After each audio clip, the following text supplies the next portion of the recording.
के दिन इंसान में ज्यादा से ज्यादा पाने का लालच बढ़ता जा रहा है और शायद इसी के कारण इंसानियत कम होती जा रही है। यहाँ तक कि लालच के चलते इंसान आजकल एक दूसरे को मारने से भी 2 बार नहीं सोचता। आपने अभी देखा कि कैसे एक औरत की और एक आदमी की निर्मम तरीके से हत्या कर दी गई। ये 2 एग्जाम्पल्स हैं जो साबित करते हैं कि आज के दौर में लोगों के लिए जान की कीमत क्या है। क्या हुआ था इन दोनों के साथ कि इन दोनों का अंजाम इतना भयंकर था? कौन थे ये दोनों? क्या इन दोनों का कनेक्शन सिर्फ इनके कत्ल के साथ था या जीते जी भी इनका कोई कनेक्शन था?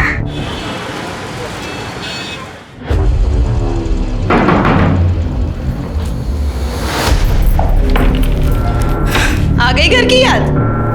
नहीं, काम बहुत था। सेठ ने दूसरे गांव भेजा था काम के सिलसिले में। झूठ। हमें सब पता है कि आप पूरा दिन क्या काम करते हैं। यहाँ घर में खाने को दाने नहीं है और साहब को अय्याशा करनी होती बाहर।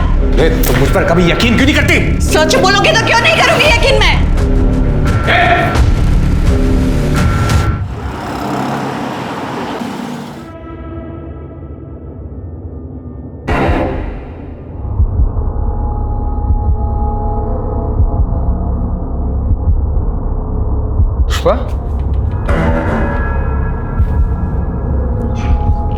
पुष्पा, पगला गई हो क्या? हाँ, दरवाजा खोल के सो रही हो? कुछ चोर आ गया तो का चुरा कर लेकर जाएगा वो इस घर में से? है का इस घर में चुराने को? चुप कर, चमर चमर मत कर। भूख लगी, खाने दे। भूख तो हमें भी लगी है, लेकिन कुछ नहीं है खाने को। कुछ नहीं है मतलब? कुछ था ही नहीं बनाने का, तो क्या बनाते हैं हम? अरे किराने वाले से राशन ले आती ना। किराने वाले का इतना उधार हो गया है कि वो अब राशन ही नहीं दे रहा है हमको। तो खाने को नहीं मिलेगा कुछ? क्या कर रही हो?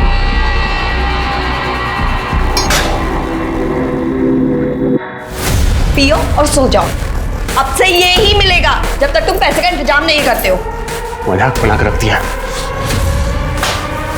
मजाक तो तुमने हमारी जिंदगी का बना के रख दिया है।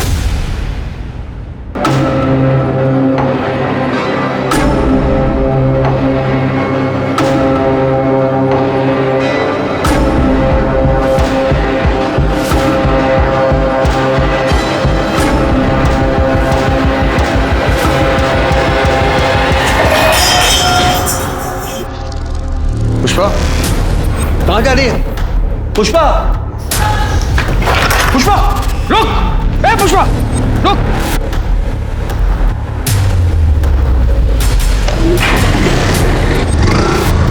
कहाँ भाग रही?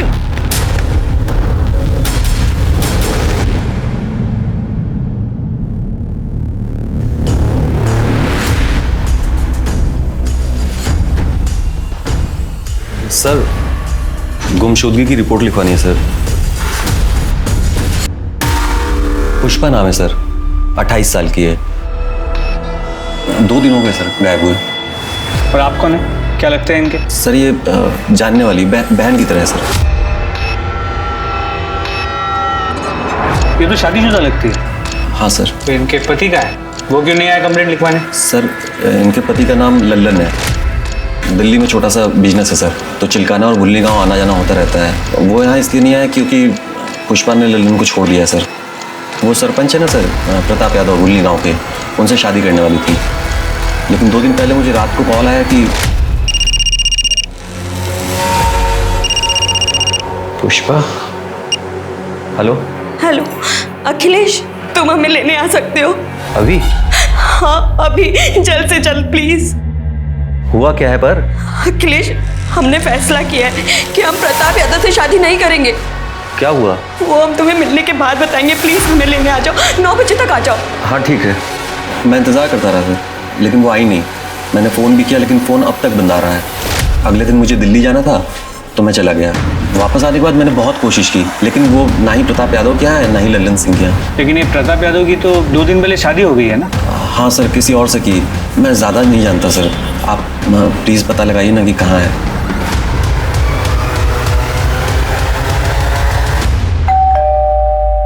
अरे हमें क्या पता पुष्पा कहाँ है। अभी कुछ दिन पहले सरपंच कार्यालय से एक लड़का भी आया था उसके बारे में पूछने के लिए। जानते हैं हम, इसलिए यहाँ आए। आपकी और पुष्पा की शादी होने वाली थी ना? हाँ, हम पुष्पा से शादी करने वाले थे। वो अपने पति से तलाक दे के हमारी मदद के लिए आई थी, लेकिन शादी से एक दिन पहले वो गायब हो गई। हम ये शादी नहीं करना चाहते, इसलिए हम अपने पति के पास वापस जा रहे हैं। क्या तुम मेरे साथ ऐसा कैसे कर सकती हो पुष्पा? मेरी हेलो हेलो। लेकिन अखिलेश ने बताया कि वो लल्लन के पास वापस नहीं गई। तो गई होगी कहीं। देखिए, पुष्पा ने जो भैया को बताया हमने आपको बता दिया। पता है उसकी वजह से हमें कितनी परेशानी हुई। शत्रु, नाक कटने की नौबत आ गई थी दरोगा जी हमारी। एक दिन बाद शादी थी, आसपास के तमाम गांव में निमंत्रण दिया हुआ था। वो तो भगवान की कृपा है कि शादी से एक दिन पहले हमें सपना मिल गई जिनसे हमारी शादी हुई, वरना कितनी बदनामी होती है हमारी। लीजिए चाय पीजिए।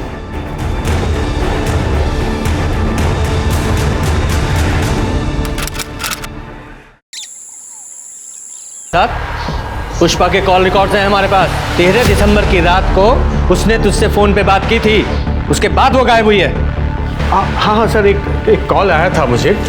मैं हेलो हेलो बोल रहा था, लेकिन सामने से कोई आवाज़ नहीं आ रही थी, तो मुझे लगा कि कॉल अचानक कट गया। और फिर तेरी कोई बात नहीं, तूने कॉल बैक भी नहीं किया। हाँ, मैंने दोबारा कॉल नहीं किया क्योंकि मुझे इस बात का गुस्सा है कि वो मुझे छोड़ कर गई है। लेकिन आप ये सब क्यों पूछ रहे हैं? क्या मिल गई क्या आपको? वो नहीं मिली है, लेकिन एक औरत की लाश मिली है। क्या? और हमें शक है कि वो पुष्पा की हो सकती है। लाश? शर्मा, जरा वो अंगूठी दिखाओ, जरा ये अंगूठी देखो और बताओ पुष्पा की है क्या ये? ऐसी अंगूठी पुष्पा भी पहनती थी।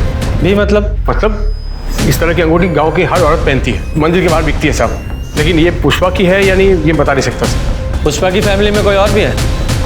कि फैमिली में सर एक भाई है, हरी शुक्ला, कानपुर में रहता है। नंबर दो उसका।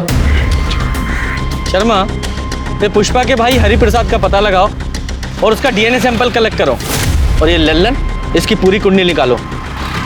ऐसा करो, एक कांस्टेबल को सादी वर्दी में इस लल्लन पर नजर रखने के लिए बोलो। सर,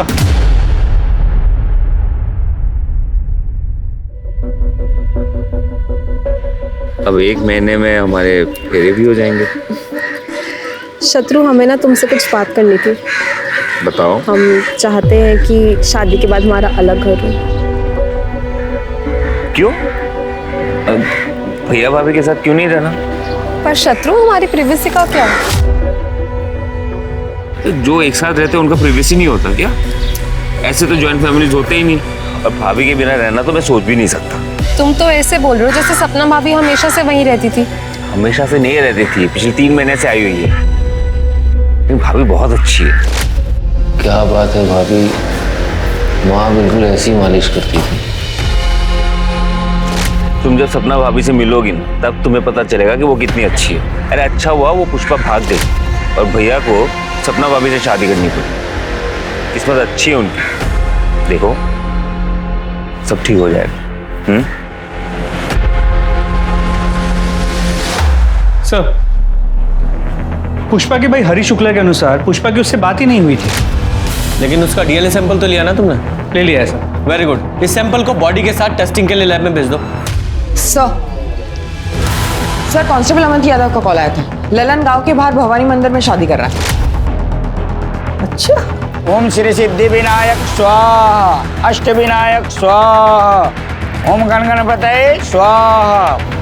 सर, जिस कांस्टेबल को हमने ललन पे नजर रखने के लिए कहा था, उसने हमें बताया कि पिछले 2 सालों से ललन का चक्कर चिलकना गांव की एक औरत अंबिका से चल रहा है।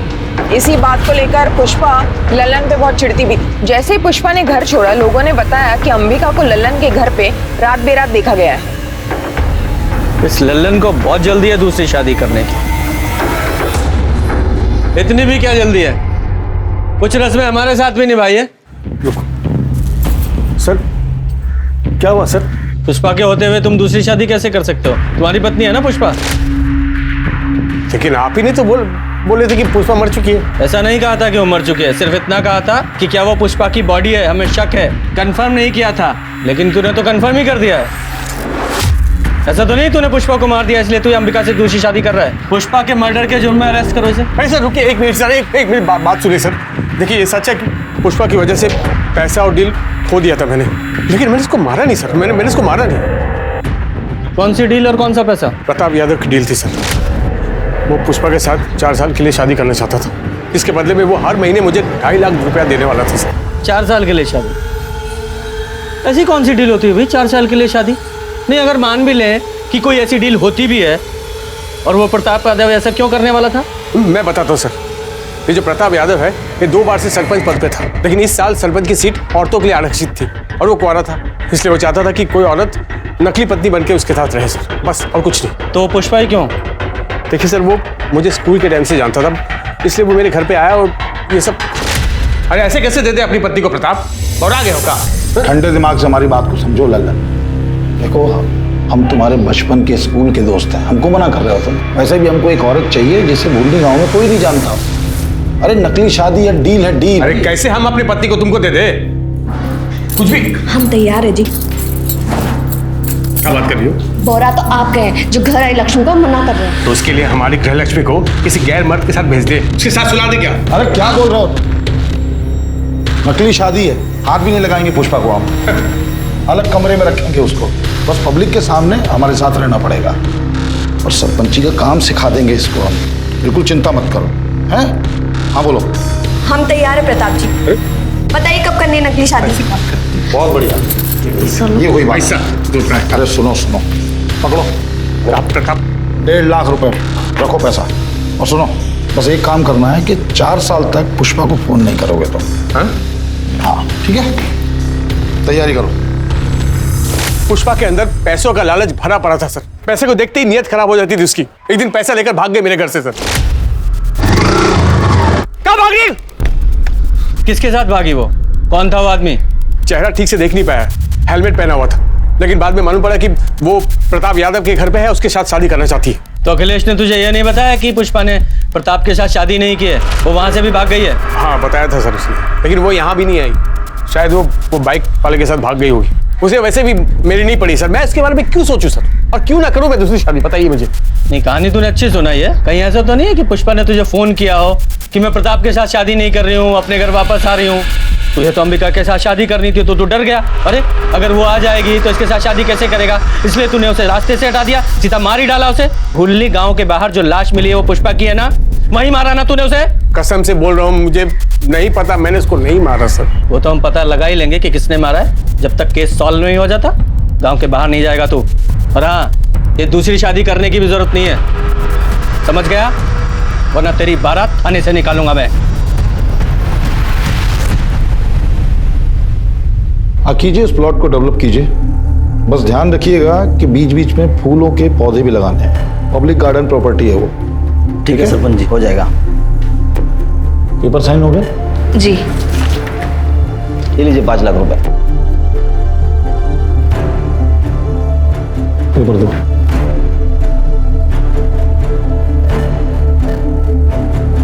ठीक है सरपंच जी, हो जाएगा। राज, राज कहाँ रहता है ये? जी जीजू, प्रणाम। राम प्रसाद की फाइल का क्या हुआ? वो तो मैंने तेज प्रकाश को बोला था ना उन्हें दिखाने के लिए। जब तेज प्रकाश को बोलना होता तो तुमको क्यों बोलते हम? जीजू पर वो तो मैंने। हमारे जीजू होने का फायदा मत उठाओ, वैसे भी पूरे गांव में सपना के सरपंची का डंका बजाते फिरते हो। कायदे में रहोगे तो फायदे में रहोगे। जी जीजू। कैसे हो भैया? नमस्ते भाभी। नमस्ते। अच्छा भैया, वो ट्यूबवेल वाले केस में शास्त्री जी मान गए। देखा, सीखो इनसे कुछ। हमारे भाई होने के नाते अकड़ सकते हैं, लेकिन नहीं, जो काम हम इनको बोलते हैं पूरी ईमानदारी से पूरा करते हैं, किसी दूसरे पे थोपते नहीं हैं, समझे? जीजू पर वो काम में। सही तो कह रहे हैं, कुछ सीखो शत्रु से। पर नहीं, तुम्हारे दिमाग में तो गोबर भरा है। अब खड़े क्या हो, जाओ यहां से। शत्रु, आज तुम्हारी शादी के कार्ड छपके आ जाएंगे और आज हम तुम्हारी पसंद का खाना बनाएंगे। जी भाभी। चले जी।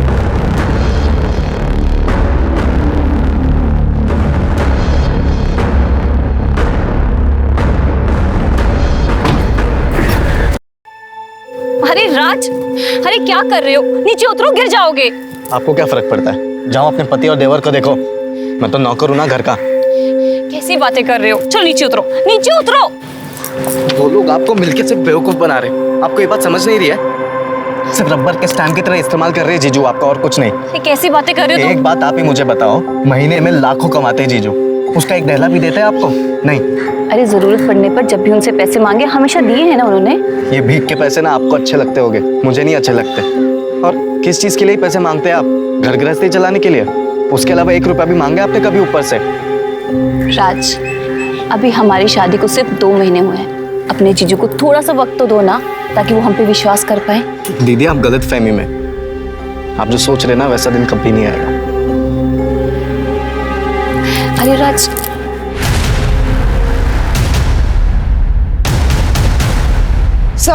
सर हमने प्रताप के बारे में पता किया तो उसका राइट हैंड तेज प्रकाश एक हिस्ट्री शीटर है। उसकी बीवी राजेश्वरी प्रताप के घर नौकरानी का काम करती है। सर पड़ोसी उससे पूछताछ की तो एक पड़ोसी कमली सिंह ने हमें बताया कि राजेश्वरी को भूषण ज्वेलर्स के यहाँ पे चांदी के बर्तन बेचते हुए देखा है मैंने। तो राजेश्वरी ने चोरी की। जब मैंने उससे पूछा तो उसने बताया कि प्रताप भैया ने उसे गिफ्ट दिए थे। गिफ्ट? हाँ, पहले भी मैंने ऐसे गिफ्ट बेचते हुए दुकान पर उसको देखा है, लेकिन लगता है जब से सपना भाभी आई है उसे गिफ्ट मिलना बंद हो गया है। ये राजेश्वरी और प्रताप यादव, इन दोनों का कोई चक्कर है क्या? सर कमली ने कुछ खुल के नहीं बताया। उसने नहीं बताया तो सीधे राजेश्वरी से पूछते। सच कहते हैं साहब, वो सारे गिफ्ट्स भैया जी ने दिए थे। साहब हम भैया जी के गिफ्ट घर पे नहीं रख सकते थे, इसलिए हमने बेच दिया, क्योंकि वो भैया जी और शत्रु अच्छे आदमी नहीं है। अच्छे इंसान नहीं है इसका क्या मतलब है? साहब बहुत मौका परस्त लोग हैं, मतलब अपने फायदे के लिए कभी भी बदल सकते हैं। देखिए ना, यूँ तो भैया जी ने कभी शादी नहीं की, सारी जिंदगी कुंवारे थे, पर जैसे सरपंच की कुर्सी बचाने का मौका आया उन्होंने फटाफट शादी कर ली। भैया जी की पीने की आदत है, पीने के बाद वो बहुत बदतमीजी करते हैं। और तुम्हारा पति, वो कौन सा दूध का दूल्हा है? साहब हम मानते हैं कि वो दूध के दूल्हे नहीं है, पर हाँ जब से उन्होंने हमसे शादी की वो बदल गए। हाँ वो भैया जी के छोटे मोटे बुरे काम कर देते, मतलब लोगों को डराना धमकाना, उनके पैसों को संभालना। तुम्हारे भैया जी के लिए तुम्हारे पति तेज प्रकाश ने कोई खून भी किया है? ये आप क्या बोल रहे हैं साहब? हम खूनी नहीं है। तो इतना डर क्यों रहे हो? साहब पुलिस को देख के कौन ही डरता है? अब हम लोग तो गरीब आदमी हैं साहब, जैसे तैसे करके गुजारा होता है। हमें छोड़ दो साहब। 13 दिसंबर को कहाँ थे तुम? 13 दिसंबर मतलब जिस रात पुष्पा गायब हुई, उस रात कहाँ थे तुम? साहब ये तो घर पर ही थे। हाँ साहब मैं घर पे ही था, और अगले दिन जब हवेली पहुंचा तो पता चला पुष्पा जी भाग गई। भैया जी बहुत गुस्से में थे, क्योंकि शादी की सारी तैयारियां हो गई थी।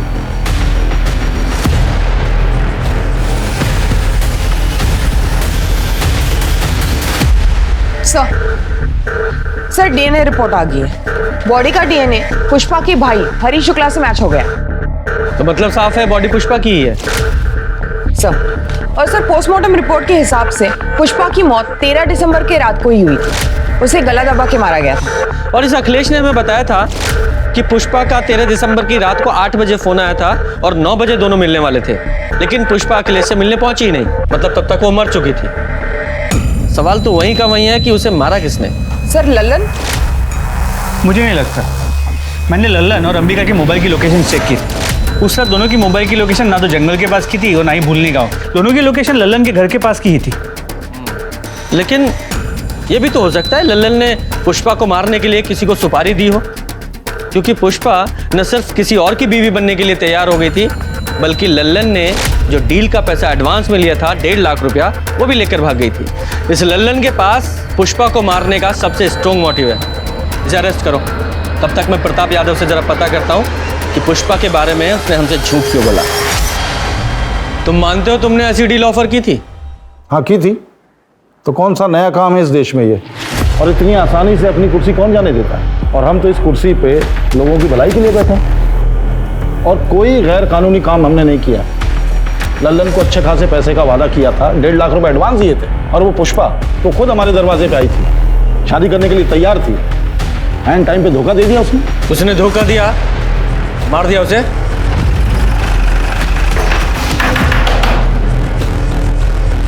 सर आप ले चलो इसे। लेकिन क्यों सर? मैंने क्या किया सर? पुष्पा का मर्डर।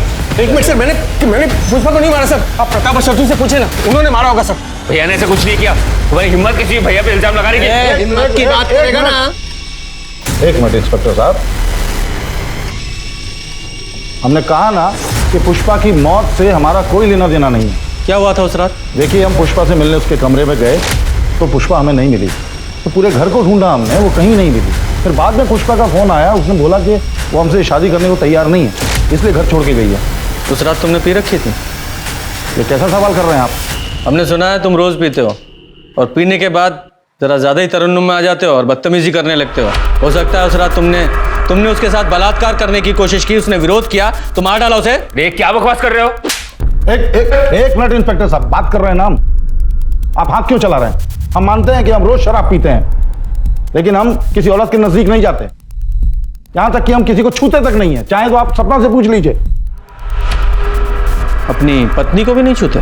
देखिए, हम पराई औरत के बारे में बात कर रहे हैं।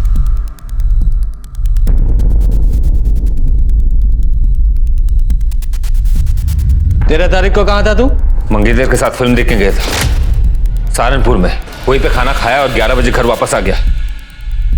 सपना जी? जी। पुष्पा को जानती हैं आप? जी नहीं।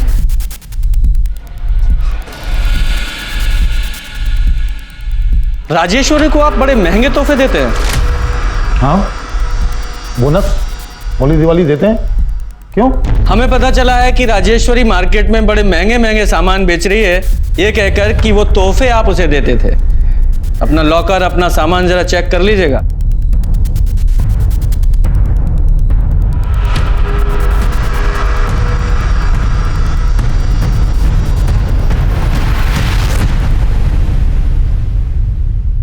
सर, राजेश्वरी के अनुसार प्रताप पीने के बाद कंट्रोल में नहीं रहता था। हाँ, लेकिन जब हमने प्रताप से पूछताछ की थी तो उसने बताया था कि उसने किसी भी औरत के साथ कभी भी कोई बदतमीजी नहीं की। और सपना ने उसकी हाँ में हाँ मिलाई थी। कहीं ये सपना प्रताप की टेम्परेरी बीवी तो नहीं है, जैसे कि पुष्पा होने वाली थी? हो सकता है सर। फिर गांव में जाकर पता करो, इस प्रताप ने कभी किसी गांव वाली औरत के साथ कोई बदतमीजी की थी क्या? सर मैडम, वो तो किसी औरत की तरफ नजर उठाकर देखते तक नहीं थे। मुझे बहुत गर्व है कि मेरा बेटा प्रताप भैया जी को अपना आदर्श मानता है। अरे, गांव वालों के हिसाब से ये प्रताप यादव भगवान के समान है, तो इस राजेश्वरी ने हमें कौन से प्रताप के बारे में बता दिया? शत्रु और हमने पूरे घर के सामान को चेक किया। ये रही वो लिस्ट जो तुमने पिछले कुछ दिनों में चुराई है। सच बोलो, सच बोलो। भैया जी, इसमें कोई गलती नहीं है। ये सारा सामान हमने चुराया था पैसों के लिए। हमें माफ कर दीजिए भैया जी। दोबारा अपनी शक्ल मत दिखाना। मैं निकल जाओ। तुम भी जाना चाहते हो? भैया जी, हमारी बीवी की गलतियों को माफ कर दीजिए भैया जी। आप जैसा मालिक हमको कहाँ मिलेगा भैया जी? हम आपको छोड़ के कहीं नहीं जाएंगे भैया जी, बस हम यहीं रहेंगे। हम आपको छोड़ के नहीं जाएंगे भैया जी। प्लीज हमको माफ कर दीजिए भैया जी। भैया जी माफ कर दीजिए। बोल रहा सर, हो सकता है प्रताप में कोई कमी ना हो, लेकिन ये नई सरपंच सपना यादव, उसके बारे में ऐसे नहीं कह सकते, क्योंकि प्रताप से पहले उसकी शादी अमर शर्मा नाम के एक आदमी से हुई थी। ठीक है, अमर और सपना इन दोनों से अलग अलग बात करते हैं। हाँ सर, मैं ही हूँ सपना का अभागा पति, अमर शर्मा। अभागा? अरे, अपनी बीवी को छोड़ दिया, फिर भी खुद को अभागा बता रहे हो? नहीं सर, मैंने उसे नहीं छोड़ा, उसी ने मुझे छोड़ दिया। जैसे उसे पता चला कि वो प्रताप किराए की बीवी के साथ सरपंच की कुर्सी भी दान पे दे रहा है, उसने मुझे छोड़ दिया। प्रताप को कैसे जानते हो तुम?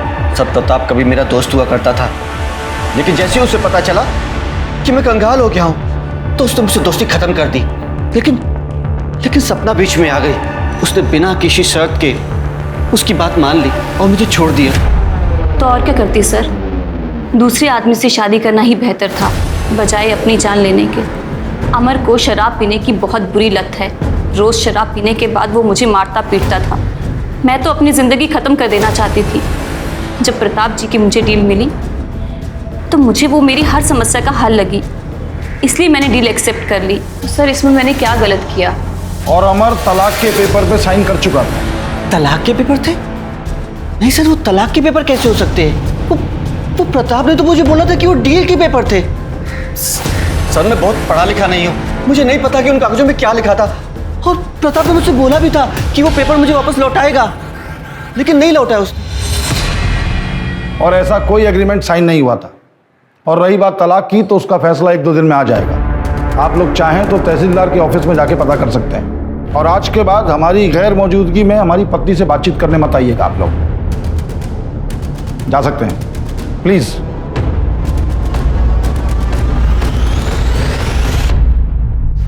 सर 10 तारीख की रात पुष्पा जिस बाइक पे भागी थी, कहाँ भाग रही? वो बाइक पुष्पा को पिक करने से पहले एक गैराज में रुकी थी। वो गैराज बाईपास रोड पे था, वहाँ एक सीसीटीवी कैमरा था और सर उस आदमी ने अपना हेलमेट उतारा था। सर देखिए वो आदमी कौन है। ये तब से हमें बेवकूफ बना रहा है। लेके आओ इसे। तुम्हारी लोकेशन रिकॉर्ड के हिसाब से पहले उस रात तुमने अपनी बाइक का पंचर बनवाया, फिर पुष्पा को पिकअप किया, उसे प्रताप के घर छोड़ा, उसके बाद तुम अपने घर चले गए। सही कहा मैंने? सर मैं मानता हूँ कि उस रात घर से भागने में पुष्पा की मदद मैंने की थी। ए रुक पुष्पा! दरअसल क्या हुआ था सर कि पुष्पा को लल्लन और अंबिका के रिश्ते के बारे में मालूम चल गया था। वो बहुत डरी हुई थी सर अपने भविष्य को लेके, इसलिए उसने सोचा कि क्यों ना 4 साल के लिए प्रताप की बीवी बन जाए। और वो पैसे सर जो उसकी डील के थे वो उसने लिए थे घर से। सर मैंने ही उसे प्रताप के घर छोड़ा था। 2 दिन बाद उसका फिर से फ़ोन आया और उसने मुझे बुलाया, जैसा कि मैंने सर आपको बताया भी है कि मैं वहाँ गया था। जरा अच्छे से याद करके बताओ उस रात पुष्पा ने फ़ोन पर तुमसे क्या कहा था? हेलो अखिलेश, हम प्रताप यादव से शादी नहीं कर सकते। क्या हुआ? यहाँ की नौकरानी राजेश्वरी को हमने चोरी करते हुए पकड़ा। बहुत हंगामा हुआ और उसके पति तेज, उसने हमें चाकू दिखाकर धमकाया, कहने लगा कि हम अपना मुंह बंद रखें। तुम ठीक तो हो? हाँ हम ठीक है, तुम बस 9 बजे तक आ जाओ, बाकी बातें हम मिलकर बताएंगे। हाँ ठीक है सर, मैंने आपको बताया तो मैं वहाँ गया था, मैं इंतज़ार कर रहा था, लेकिन पुष्पा वहाँ आई नहीं। मैंने फ़ोन भी लगाया लेकिन फ़ोन नहीं उठाया सर उसने। नहीं ऐसा भी तो हो सकता है कि तुम झूठ बोल रहे हो। पुष्पा सचमुच तुम्हारे पास आई हो, तुमने उसे शादी के लिए प्रपोज किया, उसने मना कर दिया तो गुस्से में आकर उसे मार दिया। क्यों नहीं हो सकता? सर आप ये क्या बोल रहे हैं? पुष्पा को बहन मानता था मैं। शक के बिना पर पुलिस ने अखिलेश को कस्टडी में रखा, लेकिन अभी तक पुलिस को यह समझ नहीं आ रहा था कि पुष्पा का कातिल कौन था और उसने कत्ल किया क्यों। लल्लन के पास मोटिव था तो प्रताप और अखिलेश के पास भी अपने अपने कारण थे पुष्पा को मारने के लिए। लल्लन ने कस्टडी में यह माना कि उसने पुष्पा के बारे में गलत कहा था। पुष्पा दरअसल प्रताप की डील पे कभी हाँ कहना ही नहीं चाहती थी, पर लल्लन ने उस पर दबाव डाला और उसने खुद प्रताप से एडवांस लिया। राजेश्वरी ने कबूला कि उसने प्रताप के कैरेक्टर के बारे में झूठ कहा था पुलिस से। वो खुद सरपंच बनना चाहती थी, इसलिए उसने प्रताप को ऑफर किया था उसकी टेम्पररी बीवी बनने के लिए, लेकिन बजाय उसे चुनने के पहले प्रताप ने चुना पुष्पा को और फिर सपना को। पुलिस कश्मकश में थी कि क्या वाकई प्रताप निर्दोष है, लेकिन 2 दिन बाद पुलिस को प्रताप के खिलाफ एक कंप्लेंट मिली जिसने सबको चौंका दिया। प्रताप जी ने हमारे साथ रेप किया है सर। क्या? आपके पति ने? शादी की डील हुई थी कि प्रताप दीदी को हाथ भी नहीं लगाएगा, दोनों को अलग अलग कमरे में रहना था। सर 2 महीने तक सब ठीक था, लेकिन कल रात प्रताप जी हमारे कमरे में आए और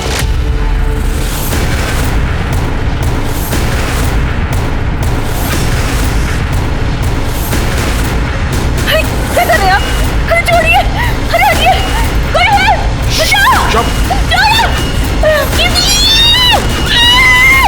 झूठ बोल रही हो सपना, दिमाग चल गया उसका। तो तुमने सपना के साथ जबरदस्ती नहीं की? जी बिल्कुल नहीं।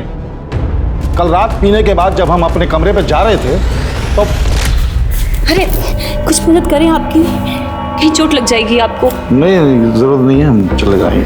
कैसी बातें कर रहे हैं? हमें अपना फर्ज तो निभाने दीजिए, पत्नी है हम आपके, संभाल के। Thank you thank you thank you. अरे ये क्या कर रही हो तुम?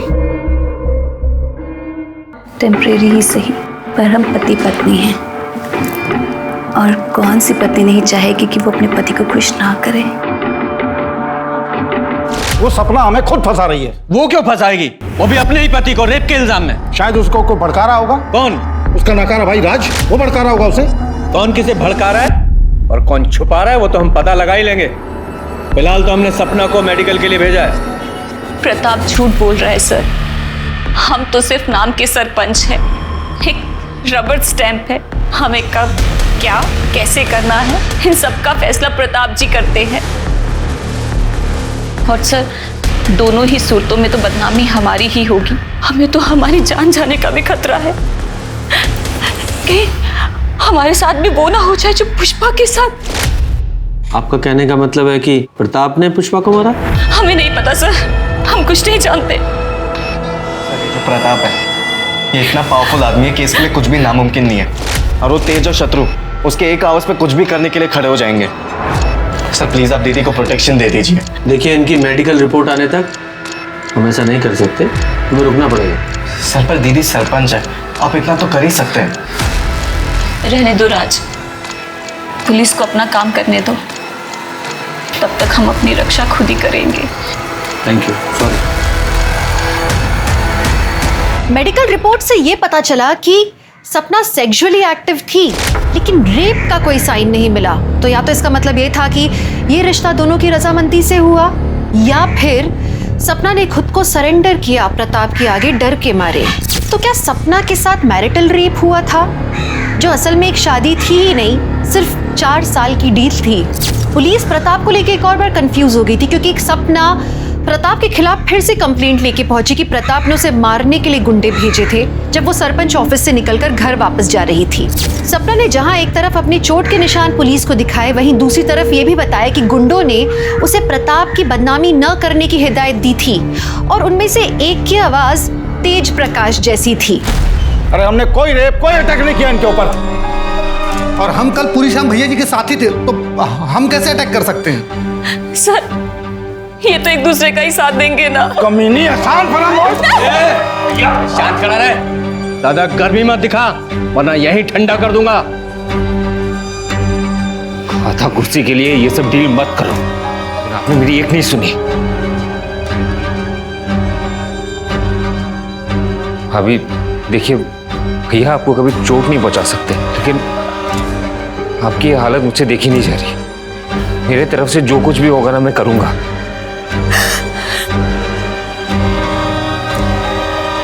आप आराम से घर में रहिए, आपको कोई नुकसान नहीं पहुंचाएगा। अगर किसी ने भी ना आंख उठा के देखा या इनकी कंप्लेन आई तो अंजाम बहुत बुरा होने वाला है, समझ गया?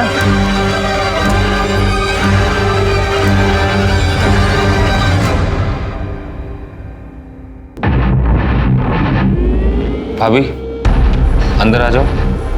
हाँ आ जाओ। ये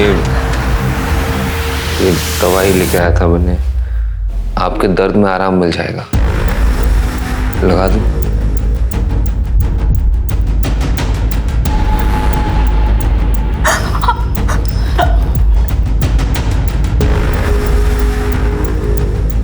मुझे पता है तुम अपने भाई से बहुत प्यार करते हो, पर हम कसम खा के कहते हैं, हम सच कह रहे हैं।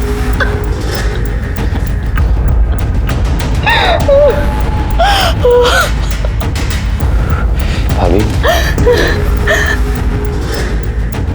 प्लीज रोइए मत।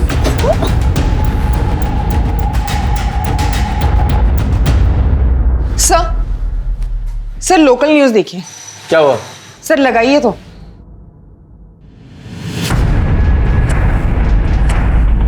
हमारे पति प्रताप जी ने हमारे साथ जबरदस्ती की और फिर अपने गुंडों और तेज प्रकाश को भेजकर हमें धमकाया, पर इससे भी उनका मन नहीं भरा।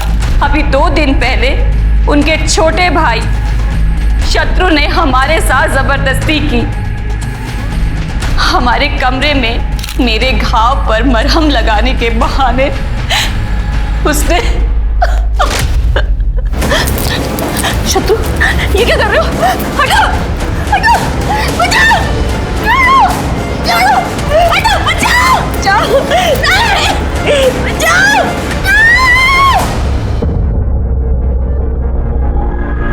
और जब हमने प्रताप जी को शत्रु जी के बारे में बताया तो उन्होंने फिर गुंडे भेजकर हमें मारा पीटा और कहा कि पुलिस के पास हम ना जाए। पर हम पुलिस के पास जाकर करते भी तो क्या करते, क्योंकि हम गए थे पुलिस के पास पर हमें उनसे कोई मदद नहीं मिली। हमारी सुरक्षा के लिए एक कांस्टेबल तक नहीं दिया। मैं डॉक्टर शहीद हूँ। सपना जी के बाएं हाथ में काफ़ी गहरी चोट आई है, जिसकी वजह से हमें प्लास्टर लगाना पड़ा।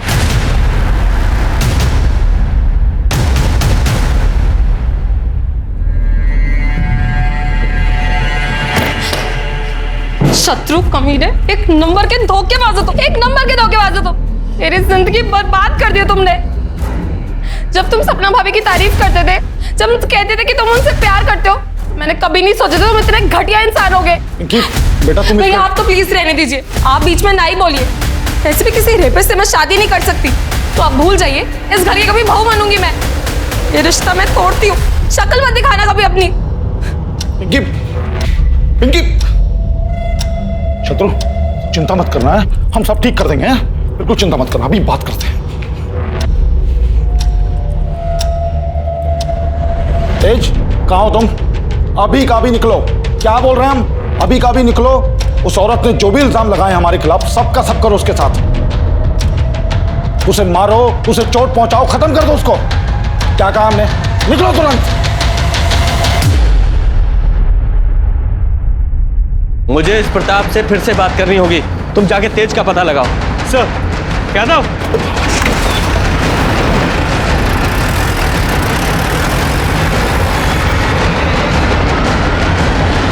क्या चल रहा है? सर, वो सपना जो बोल रही है, झूठ बोल रही है। वो तेज कहाँ है? तेज कहाँ है? बोलो शर्मा। सर, ये तेज प्रताप घर पे नहीं है। राजेश्वरी ने बताया कि प्रताप के कहने पे वो सपना को मारने गया। सर, मैं सपना का फोन बार बार ट्राई कर रहा हूँ, लेकिन उसका फोन नॉट रीचेबल आ रहा है। ठीक है। क्या कर रहे हैं आप? तेज कहाँ है? हमको क्या मालूम? अरेस्ट करो इसे और जरा चेक करो। मैंने सपना भाभी को कभी बुरी नजर से नहीं देखा। वो तो मेरे लिए मां समान थी। उनकी गलत इल्जाम ने मेरी जिंदगी बर्बाद कर दी। मैं फिर भी लड़ने के लिए तैयार था। पिंकी ने मुझसे रिश्ता तोड़ दी। अब मेरे लिए जीने का कोई मतलब नहीं है भैया, मुझे माफ कर दो। शत्रु, क्या किया तूने यार? छोड़ो, मारे उसका मेरे को। मैं आप शांत हो जाओ। मार डालूंगा उसको। शांत हो जाओ। तुम्हारी फीलिंग समझता हूं मैं, लेकिन सॉरी, तुम्हें हमारे साथ चलना पड़ेगा। लेके चलो। बॉडी को पोस्टमार्टम के लिए भेजो और ये एविडेंस बैग में डालो।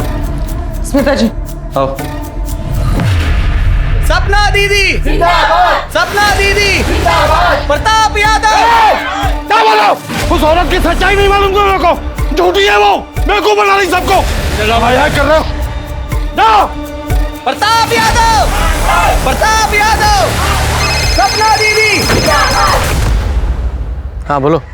सर, फर्टिलाइजर प्लांट के पास एक बॉडी मिली है, मैं वही जा रहा हूँ। ठीक है। शर्मा, इस जगह का डम डाटा निकलवाओ। 13 दिसंबर का रात 7 बजे से रात 11 बजे तक का डम डाटा निकलवाओ, वहां जहां पुष्पा की लाश मिली थी। क्योंकि ये लॉकेट मैं पहचानता हूं किसका है।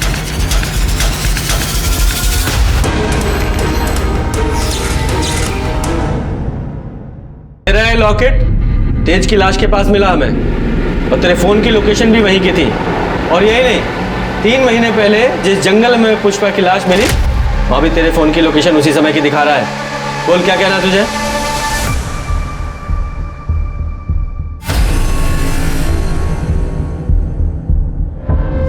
क्योंकि ये लॉकेट मैं पहचानता हूं किसका है।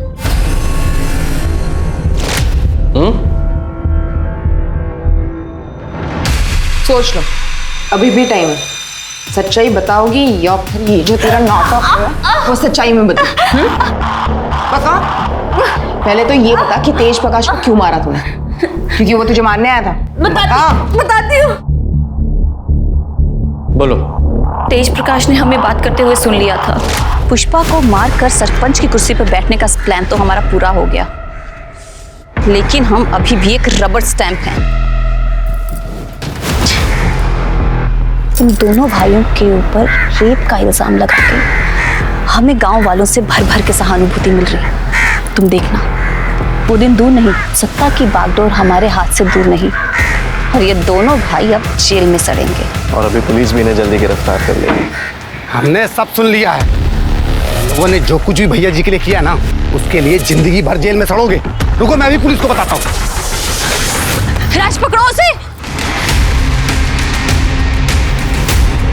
या कि मैं गैर मर्द के साथ कैसे रह सकती हूँ। बेवकूफ था वो, लेकिन जब मुझे पता चला कि पुष्पा प्रताप की बीवी बनने वाली है और पुष्पा प्रताप के घर में है, तो मैं पुष्पा से मिलने उसके घर पर गई। मुझे पता था प्रताप हर शाम को शराब पीता है। जब मैं वहां पहुंची तो मैंने देखा कि क्या हुआ? क्या चल रहा है? हमने राजेश्वरी को चोरी करते हुए देखा है। अपनी आंखों से देखा हमने। बोली भैया जी, खुद चोरी करते उसमें इल्जाम लगाती हूँ। दो रहो, चलो निकलो यहाँ से, आओ।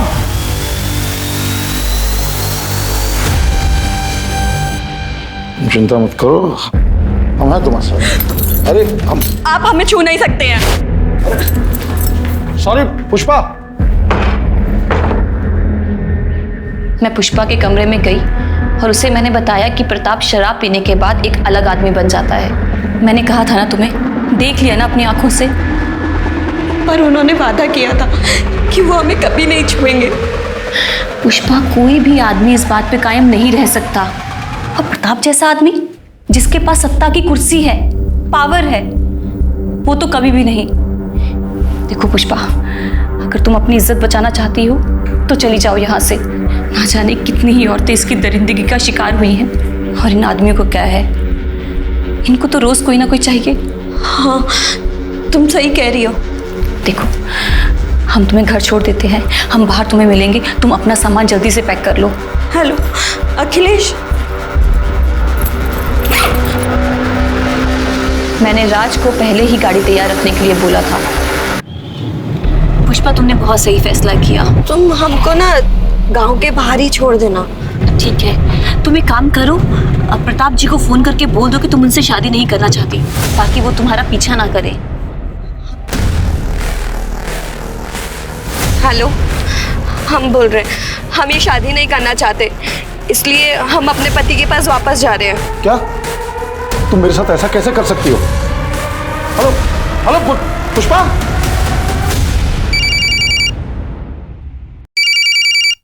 अरे ये क्या कर रही हो? लल्लन को कॉल कर रहे हैं, उन्हें बता तो दें कि हम गांव वापस आ रहे हैं। अरे नहीं। Hello hello hello.